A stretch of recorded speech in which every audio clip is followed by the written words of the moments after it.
Hello everyone, welcome to RKS online classes.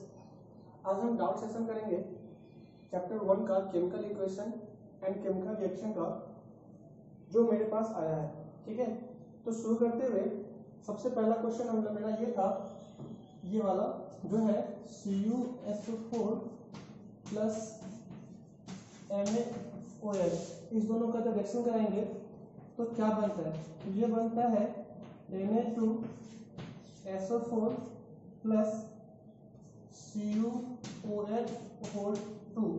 तो देखिए यहाँ पे सोडियम कितना है 2, यहाँ सोडियम कितना है 1, तो यहाँ पे क्या करेंगे 2 लगाएंगे, तो हमारा ये सोडियम अगर 2 हो गया तो OH भी कितना हो गया 2, यहाँ पे भी कितना है 2, तो इक्वेशन क्या हो गया बैलेंस हो गया।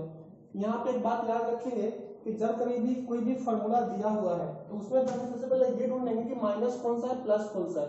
जब आपको माइनस और प्लस मिल जाएगा तो फिर आप क्या करोगे कि आप इसे एक्सचेंज करोगे, और जैसे ही एक्सचेंज करोगे आपका प्रोडक्ट मिल जाएगा। लेकिन याद रखना यहाँ पे अगर सोडियम अगर 1 है तो जो ही नहीं है कि एक्सचेंज करने के बाद भी ये 1 है, वहां पे हम क्या करेंगे उसकी वैलेंसी को मेंटेन करेंगे। ठीक है, तो ये क्वेश्चन था हमारा कि इस इक्वेशन को सर बैलेंस कर दीजिए, तो मैंने क्या कर दिया इस इक्वेशन को बैलेंस कर दिया। ठीक है, नेक्स्ट है हमारा क्वेश्चन ये था कि zinc react with HCl but Cu not. तो देखिए जिंक जो है वो किसी भी एसिड के साथ रिएक्शन करता है तो वो आपको हाइड्रोजन गैस लिबरेट करता है, बट कॉपर अगर रिएक्शन करता है तो ये नहीं देता। क्यों? इसका रीजन मैंने एक्सप्लेन भी किया था वीडियो में, पर मैं आज भी कर देता हूं कि जो जिंक है वो क्या होता है हाईली रिएक्टिव एलिमेंट होता है एज कंपैरिजन टू कॉपर। आपको केमिकल एक्टिविटी सीरीज याद रखनी पड़ेगी।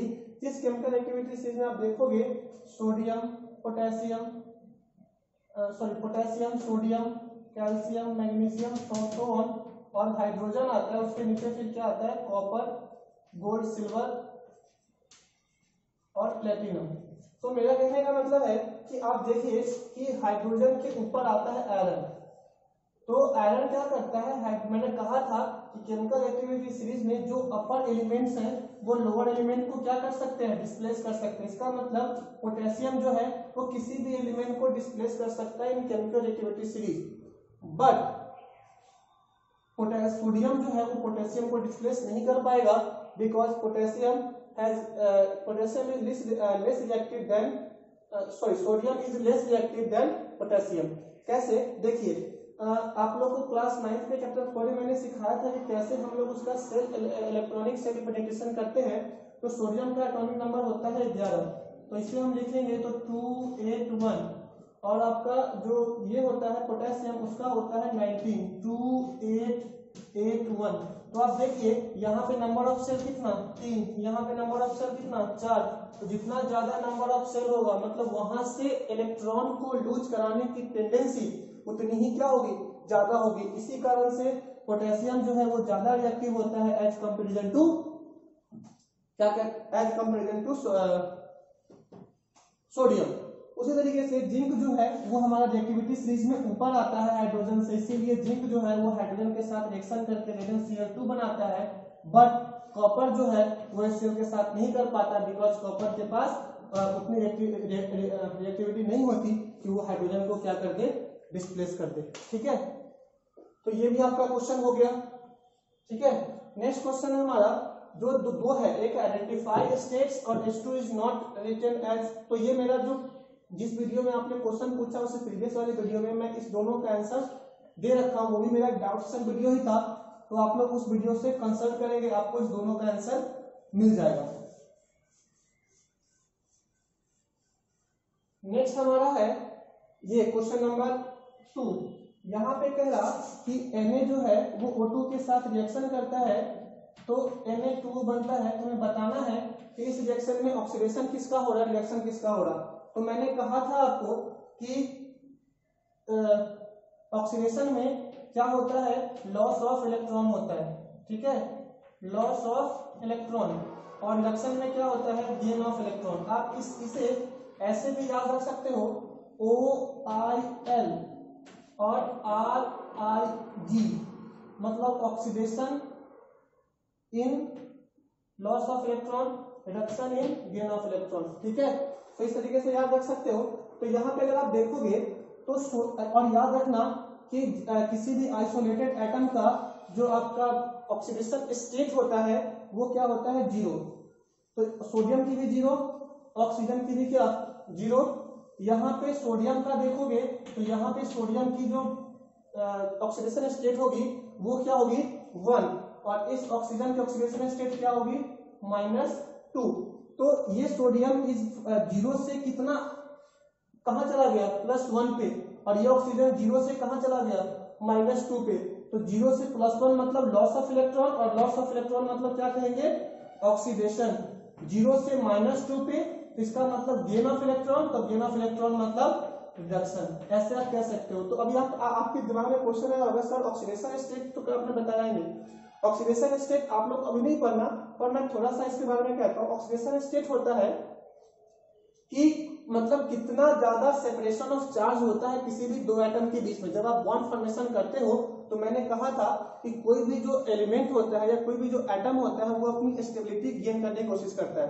तो वो स्टेबिलिटी क्या करता है, अपने डिपेंडिंग अपॉन कि उसके साथ कौन सा एलिमेंट आकर के कंबाइन किया है, वो अपना ऑक्सीडेशन स्टेट क्या करता है, चेंज करता है। और ऑक्सीडेशन स्टेट चेंज करने के कारण वो क्या हो जाता है, इसकी जो मतलब चार्ज है इसके ऊपर वो क्या करती है, वेरी करती है।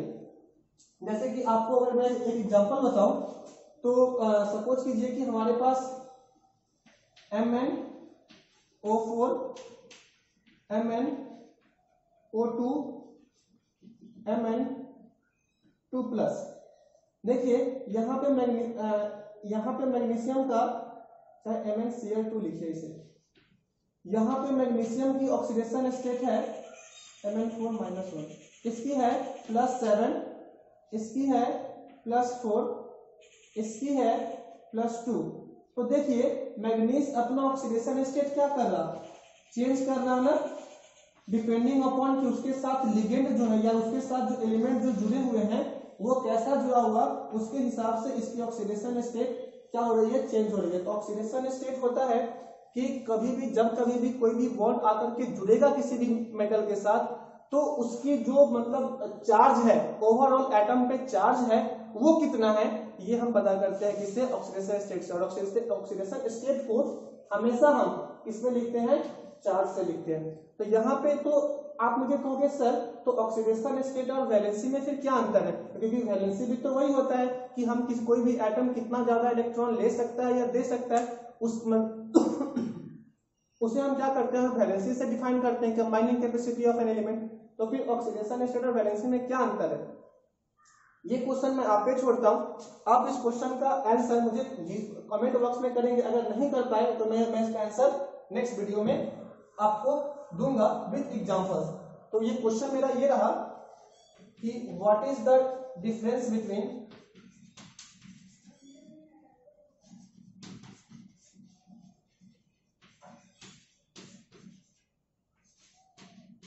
Oxidation state and valency. ठीक है, इस क्वेश्चन का आंसर आप लोग मुझे बताओगे। ठीक है, तो ये वाला समझ में आया, वो आपको समझ में याद रखना कि किसी भी आइसोलेटेड एटम की जो फ्री स्टेट में पाया जाता है उसकी जो ऑक्सीडेशन स्टेट होती है वो क्या होती है, जीरो। और यहाँ पे जो ऑक्सीडेशन स्टेट होगी वो डिपेंड करेगी कि हमारे साथ मतलब जो कंबाइनिंग कैपेसिटी है वो उसकी कैसी है। ठीक है,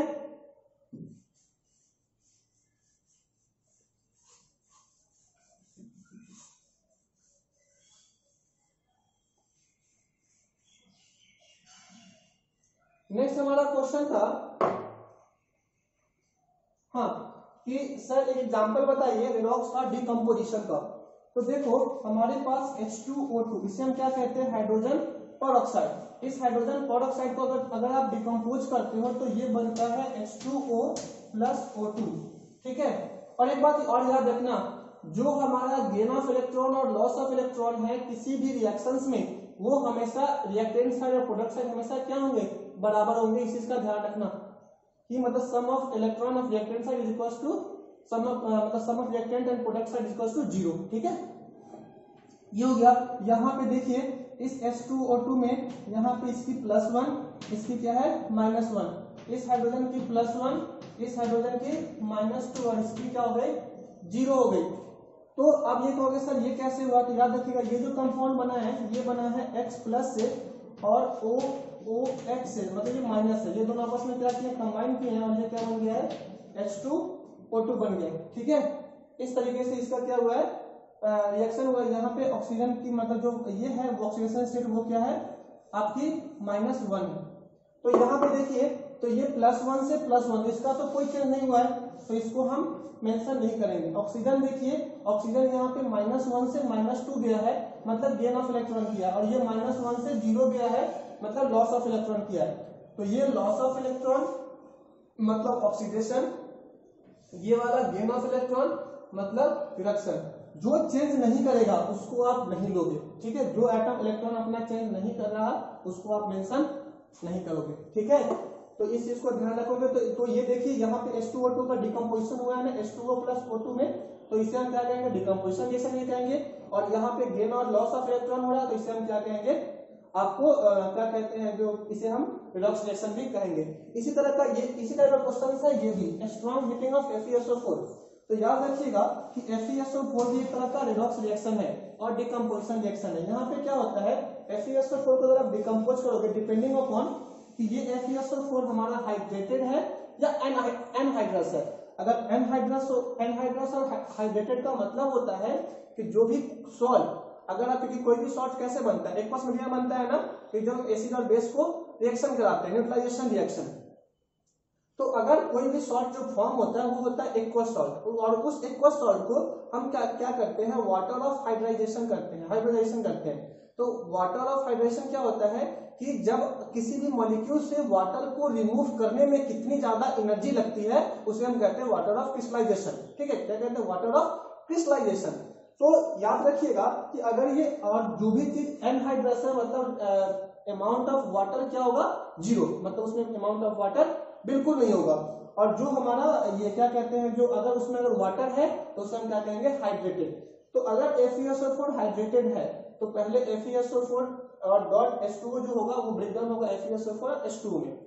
अगर वो एनहाइड्रस है तो डायरेक्टली FeSO4 ब्रेक डाउन करेगा Fe2O3 plus SO2 plus SO3।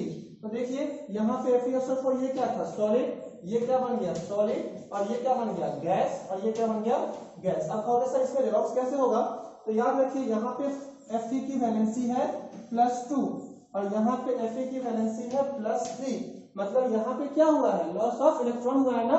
तो लॉस ऑफ इलेक्ट्रॉन अगर होगा तो उसे हम क्या कहेंगे, लॉस ऑफ इलेक्ट्रॉन होगा तो उसे हम क्या कहेंगे कि हमारा क्या हुआ है ऑक्सीडेशन होगा। उसे देखिए सल्फर का क्या होता है यहाँ पे रिडक्शन होता है। तो इस तरीके से आप याद रखोगे जहां पे भी लॉस या गेन ऑफ इलेक्ट्रॉन हो रहा है मतलब वहां पे क्या हो रहा होगा रिडॉक्स, मतलब रिडॉक्स हो रहा होगा। ठीक है, नेक्स्ट जो टॉपिक है आपका वो है इलेक्ट्रोनेगेटिविटी। अब इलेक्ट्रोनेगेटिविटी क्या होता है कि आपका जो भी मतलब इलेक्ट्रोनेगेटिविटी एक ऐसी प्रॉपर्टी होती है एटम में कि उसके पास ऐसी टेंडेंसी होती है कि वो अपने इलेक्ट्रॉन को अपने तरफ क्या करेगा पुल करेगा, अपने तरफ अट्रैक्ट करने की कोशिश करेगा। आप मुझे बताओ कि आपके पास मतलब दो आदमी है, एक के पास बहुत पैसा है, एक के पास बिल्कुल पैसा नहीं है, तो इंसान किसके पास जाना ज्यादा मतलब पसंद करेगा, जिसके पास पैसा है। तो इसका मतलब ये हुआ कि अगर हम मतलब केमिस्ट्री के टर्म में बात करें तो जिस भी मतलब एटम के पास ज्यादा इलेक्ट्रॉन होगा उसके पास कोई भी जाना चाहेगा क्योंकि उसके पास इलेक्ट्रॉन ज्यादा है। तो क्या होता है कि जैसे कि सपोज कीजिए कि हमारे पास आप सब लोगों ने देखा होगा पीरियोडिक टेबल, ठीक है, तो पीरियोडिक टेबल देखोगे तो यहाँ पे 1 2 ग्रुप होता है और यहाँ से 3 4 5 6 7 8, ठीक है 3 4 5 6 7 8। तो याद रखिएगा जैसे जैसे हम ग्रुप में लेफ्ट टू राइट मतलब इधर से इधर की तरफ हम मूव करते हैं हमारा सेम सेल में, जैसे मैंने आप लोग को अभी नहीं पढ़ा, यही चीज आप लोग को चैप्टर 5 में पढ़ना भी है कि जैसे जैसे हम इस ग्रुप में मूव करते हैं फ्रॉम लेफ्ट टू राइट हमारा नंबर ऑफ इलेक्ट्रॉन क्या होता है इंक्रीज करता है। नंबर ऑफ इलेक्ट्रॉन क्या करता है इंक्रीज करता है, और नंबर ऑफ इलेक्ट्रॉन अगर सेम सेल में इंक्रीज करेगा तो उसकी इलेक्ट्रॉन डेंसिटी क्या हो जाएगी हाई हो जाएगी, और जिसकी भी इलेक्ट्रॉन डेंसिटी हाई है मतलब वो एलिमेंट क्या कहलाएगा इलेक्ट्रो इलेक्ट्रोनेगेटिव एलिमेंट कहलाएगा। तो याद रखिएगा group 17, group 16, group 15 they are highly electronegative element. अब आप बताइए कि ग्रुप 17 में फ्लोरीन क्लोरीन आता है ना, इसमें ऑक्सीजन आता है ना, इसमें नाइट्रोजन आता है ना, they are highly electronegative elements because they has tendency to pull electron of different atom towards itself. जो उसके साथ एटम जुड़ा हुआ है उसकी इलेक्ट्रॉन्स को अपने तरफ पुल करता है, उसे हम क्या कहते हैं, इलेक्ट्रोनेगेटिव एलिमेंट कहते हैं। जैसे फ्लोरीन हो गया, क्लोरीन हो गया, ऑक्सीजन हो गया, नाइट्रोजन हो गया, ये सब क्या होते हैं, हाईली इलेक्ट्रोनेगेटिव एलिमेंट है। ठीक है, तो ये भी आपको होप कि आपको समझ में आया होगा। ठीक है, तो ये डाउट्स थे आपके। अगर इसमें भी अगर कोई भी फिर से अगर आपको समझना हो या नहीं समझ में आया हो आप मुझे कमेंट बॉक्स में डालिएगा। लेकिन जो भी टॉपिक्स में एक्सप्लेन करता हूं आप ना उसके क्वेश्चंस किया कीजिए, क्योंकि डाउट्स तब तक क्लियर नहीं होंगे जब तक आप ज्यादा से ज्यादा क्वेश्चन सॉल्व नहीं करोगे। ठीक है, तो जितना ज्यादा आप क्वेश्चन सॉल्व करोगे खासकर इस चैप्टर में, उतनी ज्यादा आपकी डाउट्स क्या होंगे, क्लियर होंगे, आपको चीजें क्या होंगी उतनी ज्यादा समझ में आएंगी। तो जो भी चीज आप पूछते हो उससे रिलेटेड जो मैं एक्सप्लेन करता हूँ उस चीज को आप क्वेश्चन, जैसे कि आज मैंने दो चीज नहीं बताई, रफ डिकम्पोजिशन, ठीक है, और रफ मतलब बैलेंस करना इलेक्ट्रॉन के से। तो इस टाइप के क्वेश्चंस आप कम से कम 5-6 करो, क्योंकि ये आपके वैसे भी मतलब loss of electron, gain of electron generally उतना नहीं है पूछा जाता, पर आप इसकी प्रैक्टिस आप क्या करोगे, कर लोगे। ठीक है,